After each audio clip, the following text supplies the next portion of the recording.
Students, कैसे हो आप सभी लोग। आई होप कि आप सभी लोग अच्छे होंगे। तो ये आज की हमारी सेकंड क्लास है हिस्ट्री की, जिसमें हम कुछ विदेशी यात्रियों के बारे में डिस्कस करेंगे। और एग्जाम में इससे रिलेटेड एक क्वेश्चन हमेशा देखने को मिलता है कि कौन सा विदेशी यात्री किसके दरबार में कब आया था। ठीक है, तो आइए आज स्टार्ट करते हैं आज का पहला क्वेश्चन। तो इसमें हम यूनानी रोमन यात्रियों के बारे में डिस्कस करेंगे, जो रोमन यात्री थे। तो पहला यात्री हो जाता है टेसियस। टेसियस एक ईरान का राज्यवैद था, जो कि रोमन यात्री था, और ये एक ईरान का राज्यवैद था। सेकंड यात्री था हेरोडोटस। हेरोडोटस काफी इंपॉर्टेंट होता है, बहुत इंपॉर्टेंट है। कई बार एग्जाम में क्वेश्चन पूछा गया इसका कि इतिहास का पिता निम्नलिखित में से किसे कहा जाता है। इतिहास का पिता निम्नलिखित में से किसे बोला जाता है? तो इतिहास का पिता हेरोडोटस को बोला जाता है। इसने अपनी पुस्तक हिस्टोरिका में, इसकी एक पुस्तक है जिसका नाम क्या है? हिस्टोरिका। हिस्टोरिका में भारत फ्रांस के संबंध के बारे में बताया है। इसकी एक बुक है जिसका नाम है हिस्टोरिका। क्या नाम है? हिस्टोरिका एक बुक है जिसमें इसने भारत और फ्रांस के संबंध के बारे में डिटेल में बताया है। और ये बुक काफी इंपॉर्टेंट है। किसके द्वारा लिखी गई है? हेरोडोटस के द्वारा लिखी गई है। ये एक यूनानी रोमन यात्री था, और इसे ही फादर ऑफ हिस्ट्री यानी कि इतिहास का पिता कहा जाता है। तीसरा यात्री होता है मैगस्थनीस। मैगस्थनीस भी बहुत इंपॉर्टेंट है, बहुत बार एग्जाम में पूछा गया है। यह सेल्यूकस निकेटर का राजदूत था, जो चंद्रगुप्त मौर्य के दरबार में आया था। जो चंद्रगुप्त मौर्य के दरबार में आया था वो कौन था? मैगस्थनीस। और ये किसका राजदूत था? सेल्यूकस निकेटर का। स्टूडेंट्स, मैगस्थनीस चंद्रगुप्त मौर्य के दरबार में आया था, सबको पता है, लेकिन ये किसका राजदूत था ये बहुत कम स्टूडेंट्स को पता होता है। और यही एग्जाम में क्वेश्चन पूछते हैं कि मैगस्थनीस किसका राजदूत था। तो ये था सेल्यूकस निकेटर का राजदूत था। सेल्यूकस निकेटर आपको याद रखना। चंद्रगुप्त मौर्य सबको याद होता है मैगस्थनीस के बारे में। इसका सेकंड पॉइंट है, इसकी एक पुस्तक है जिसका नाम है इंडिका। इंडिका एक पुस्तक है जिसको मैगस्थनीस के द्वारा लिखा गया है। इसमें मौर्य युगीन समाज और संस्कृति के विषय में बताया गया है। इसने इस पुस्तक में मौर्य के समाज और संस्कृति के विषय में बताया गया है। तो ये पुस्तक हो जाती है इंपोर्टेंट, जिसका नाम है इंडिका। इंडिका किसके द्वारा लिखी गई है? तो ये क्वेश्चन काफी बार एग्जाम में पूछते हैं कि मैगस्थनीस के द्वारा इंडिका किताब लिखी गई है। पांचवा यात्री है डाइमेकस। डाइमेकस कौन था? यह सीरियन नरेश आंतियोकस का राजदूत था। किसका राजदूत था? आंतियोकस। किसका राजदूत था? आंतियोकस। काफी बार एग्जाम में पूछा गया कि आंतियोकस के दरबार, आंतियोकस का राजदूत कौन? डाइमेकस। कौन हो जाता है? डाइमेकस। ठीक है स्टूडेंट्स, बहुत बार एग्जाम में क्वेश्चन पूछा गया है। जो बिंदुसार के दरबार में आया था, किसके दरबार में आया था? बिंदुसार। स्टूडेंट्स, बिंदुसार और बिंबिसार के नाम में अक्सर स्टूडेंट्स कंफ्यूज हो जाते हैं। एक्चुअल में ये दोनों नाम अलग अलग है। बिंदुसार नाम अलग है, बिंदुसार नाम अलग है, जिसके बारे में आगे आने वाली वीडियो में डिस्कस करेंगे। और बिंबिसार, एक बिंबिसार भी है, ठीक है, जिसके बारे में हम आगे आने वाले वीडियो में डिस्कस करेंगे, बिंबिसार और बिंदुसार के बारे में। तो अभी फिलहाल आपको बिंदुसार याद रखना है कि बिंदुसार के दरबार में कौन सा यूनानी रोमन यात्री आया था? वो था डाइमेकस। इसका विवरण भी मौर्य युग से संबंधित है। इसका विवरण किससे है? मौर्य युग से संबंधित है। तो इसमें एक क्वेश्चन मैं आपसे पूछता हूं कि मैंने लास्ट वीडियो में पुराणों के बारे में टॉपिक बताया था, पुराण, ठीक है। तो ये बताना है आपको, पुराण के बारे में मैंने डिस्कस किया था लास्ट वीडियो में। तो आपको ये बताना है कि मौर्य वंश से रिलेटेड पुराण कौन सा है। मौर्य वंश से रिलेटेड पुराण कौन सा है, ये आपको इसका आंसर कमेंट बॉक्स में जरूर लिख के बताना है। और मत्स्य पुराण किस वंश से रिलेटेड है? मत्स्य पुराण किस वंश से रिलेटेड है, ये भी मैंने आपको ट्रिक्स के माध्यम से बताया था। और गुप्त वंश से कौन सा पुराण रिलेट करता है गुप्त वंश से? इन तीनों के आंसर आप लोग मुझे कमेंट बॉक्स में जरूर लिख के बताएंगे। तो स्टूडेंट्स, ये बहुत इंपॉर्टेंट नाम है जो कि यूनानी रोमन यात्री है, तो आपको ये सारे पॉइंट्स याद रखने पड़ेंगे। तो आगे बढ़ते हैं। 6 नंबर का जो यात्री है वो हो जाता है प्लिनी। क्या हो जाता है? प्लिनी। इसने प्रथम शताब्दी में नेचुरल हिस्ट्री नामक पुस्तक लिखी है। इसने एक पुस्तक लिखी है जिसका नाम क्या है? Natural history. इसका नाम क्या है? Natural history.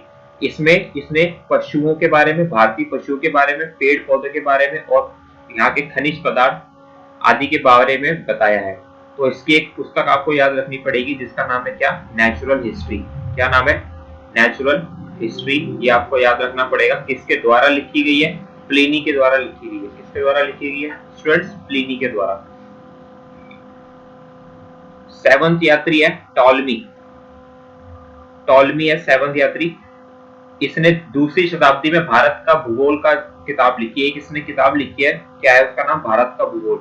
ये क्वेश्चन बहुत बार एग्जाम में पूछा गया है। भारत का भूगोल किसके द्वारा लिखी गई है? तो किसके द्वारा लिखी गई है भारत का भूगोल? टालमी के द्वारा। किसके द्वारा स्टूडेंट्स? टालमी के द्वारा जो भारत का भूगोल एक किताब है वो लिखी गई है। ये काफी इंपॉर्टेंट नाम होता था टालमी। ठीक है, मैगस्थनीस, डाइमेकस, टॉलमी काफी इंपॉर्टेंट नेम्स है जो कि बहुत बार एग्जाम में पूछे गए हैं और अक्सर स्टूडेंट्स इन क्वेश्चन में काफी कंफ्यूज होते हैं और एग्जाम में गलत करके आते हैं। तो आगे बढ़ते हैं। अगला है हमारे पास चीनी यात्री। कुछ चीनी यात्री भी हुए हैं हिस्ट्री में। तो पहला यात्री हो जाता है चीनी का फाहियान। फाहियान बहुत इंपॉर्टेंट नेम है। फाहियान। फाहियान यह चीनी यात्री गुप्त नरेश चंद्रगुप्त द्वितीय के दरबार में आया था। ये चीनी यात्री था जो कि किसके दरबार में आया था? चंद्रगुप्त द्वितीय के दरबार में। एक चंद्रगुप्त मौर्य है, ठीक है, एक चंद्रगुप्त मौर्य है जो कि मौर्य वंश से रिलेट करता है, और एक चंद्रगुप्त द्वितीय है, ठीक है, एक नाम और है चंद्रगुप्त द्वितीय। तो ये आपको कंफ्यूज नहीं होना, ये दोनों नाम अलग अलग होते हैं, ठीक है। ये 14 वर्षों तक भारत में रहा था। कितने वर्षों तक भारत में रहा था फाहियान? ये रहा था 14 वर्षों तक भारत में। इसने मध्य प्रदेश के समाज एवं संस्कृति के बारे में वर्णन किया है। इसने अपने एक विवरण में जो है इसने मध्य प्रदेश के समाज एवं संस्कृति के बारे में वर्णन किया है। तो क्वेश्चन इसका ऐसे पूछा जाता है कि फाहियान किसके दरबार में आया था? चंद्रगुप्त मौर्य के दरबार में आया था, द्वितीय वो भी, ठीक है। और कितने वर्षों तक भारत में रहा था? 14 वर्षों तक भारत में रहा था। काफी बार एग्जाम में पूछा गया फाहियान के बारे में। और है सेकंड है यात्री इत्सिंग। क्या नाम हो जाता है? इत्सिंग। इत्सिंग 7वीं शताब्दी के अंत में भारत आया था। कौन सी शताब्दी के अंत में भारत आया था? 7वीं शताब्दी के अंत में। इसने अपने विवरण में नालंदा विश्वविद्यालय, विक्रमशिला विश्वविद्यालय तथा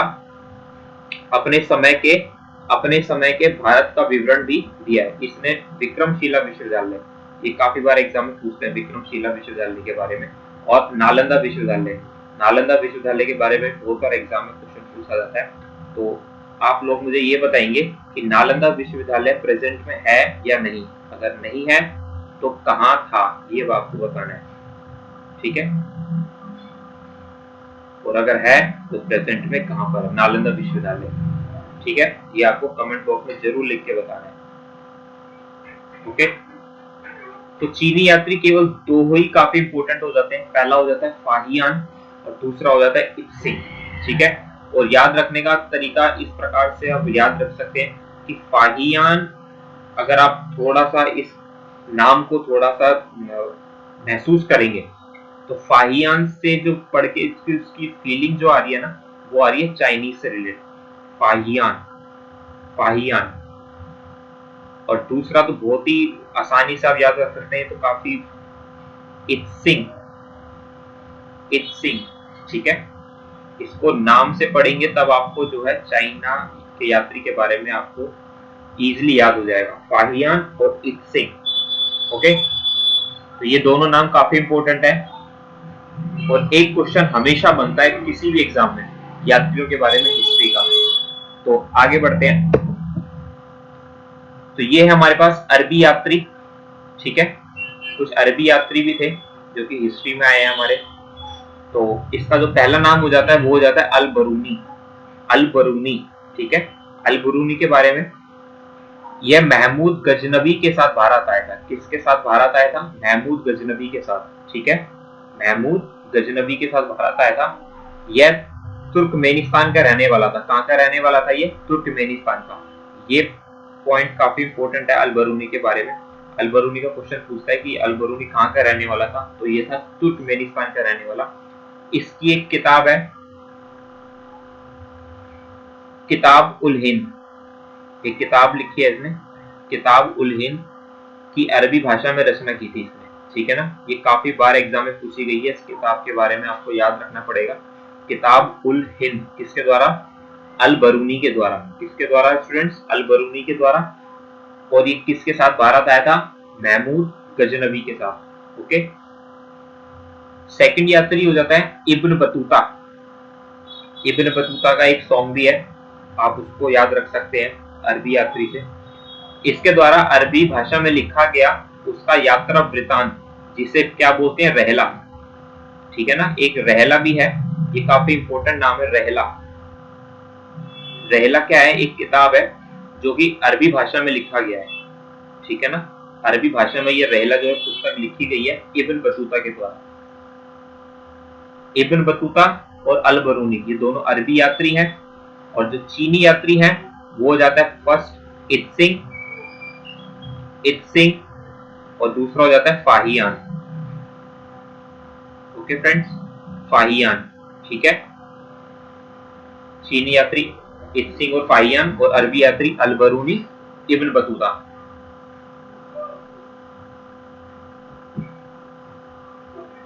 तो स्टूडेंट्स, ये थी आज की वीडियो जो कि हिस्ट्री की सेकंड क्लास है, जिसमें हम लोग ल्यूसेंट को पूरा खलास करने की कोशिश करेंगे 50 से 60 वीडियो के अंदर। 50 से 60 वीडियो में हम लोग हिस्ट्री की ल्यूसेंट पूरी खत्म करने की कोशिश करेंगे। यदि आपको वीडियो अच्छी लगती है तो वीडियो को लाइक, शेयर और चैनल को सब्सक्राइब जरूर करें, जिससे आगे आने वाली लेटेस्ट नोटिफिकेशन आपको जल्दी से जल्दी मिल सके। तो तब तक अपना ध्यान रखें। Thank you.